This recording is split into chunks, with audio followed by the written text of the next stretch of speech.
Saya numpang lewat. Allah.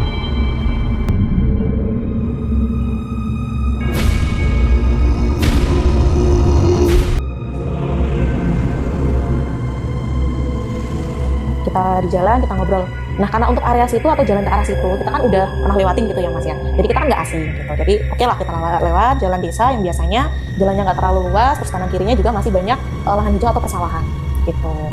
Singkat ceritanya, sampailah kita ini ke pertengahan jalan. Dan kita kan udah pakai Google Maps juga nih untuk nunjukin arah jalan kita. Pas sampai di kayak simpangan, kita ngambil kanan gitu.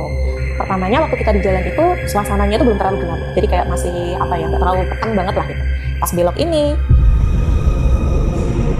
langitnya tuh tiba-tiba kayak yang gelap gitu loh, kayak udah jam 7 atau jam 8. Tapi kita mikirnya kan ya udah biasa ya, ini kan kalau jam sekian udah gelap gitu kan. Oke, kita pakai Google Maps untuk menuju ke lokasi rumah dukanya. Gak lama dari situ kita jalannya lurus, masih kayak jalan desa, nggak terlalu lebar. Kanan kirinya itu ada pohon-pohon besar kayak pohon randu atau kapuk gitu ya. Terus kanan kirinya tuh sawah, bener-bener nggak ada rumah, nggak ada orang lewat, nggak ada warung, nggak ada orang lah gitu. Cuma kita berdua aja.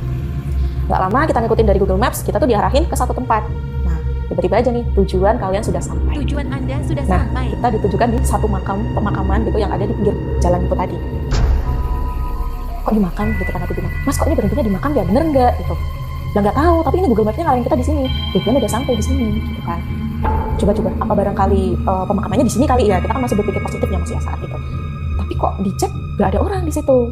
Nah, untuk mastiin itu pemakaman atau enggak, ini aku nyalain flash HP kan, jadi ya ini pemakaman.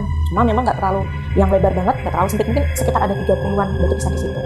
Terus aku sempat nyalain senter gitu kan, oke ini pemakaman, tapi kok batu nisannya itu kayak lama udah nggak keurus gitu loh Mas Fajar. Dan kalau di logika buat aku ya, ini tuh jauh banget loh dari desa. Ini pemakaman mana gitu kan, terus sempat ngecek juga, nggak ada tuh nama ini makam desa mana atau plakatnya makam mana gitu kan. Mas ini di mana, kayak gitu ya, nggak tahu gitu kan. Coba deh kamu ini hubungin temen kamu, chat deh dia di mana gitu.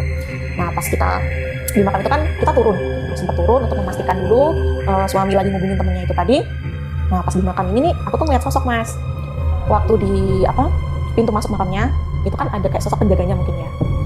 Jadi bentuknya tuh kayak kanan kiri, itu sosoknya hitam, tinggi besar, tanya tuh merah. Terus di dalam makamnya di masing-masing nisan ya kemungkinannya. Jadi ada sosok yang berdiri gitu loh di samping nisannya itu tadi. Yang paling jelas yang nggak jauh dari aku tuh sebelah kiri itu ada kayak sosok nenek-nenek berdiri, rambutnya itu dia sebahu tapi udah kayak ubanan dan berantakan banget. Terus badannya itu agak kurus kering gitu kan. Nggak jauh dari situ, agak maju sedikit lah, mungkin selang berapa batu nisan gitu. Itu kayak ada entitas pocong buat saya. Tapi ini agak unik buat saya. Karena apa? Karena dia tuh cuma di pucuknya tuh di kepalanya doang. Tapi yang daerah sininya tuh enggak, jadi kayak orang kerukupan gitu sih. Dan itu jelas banget.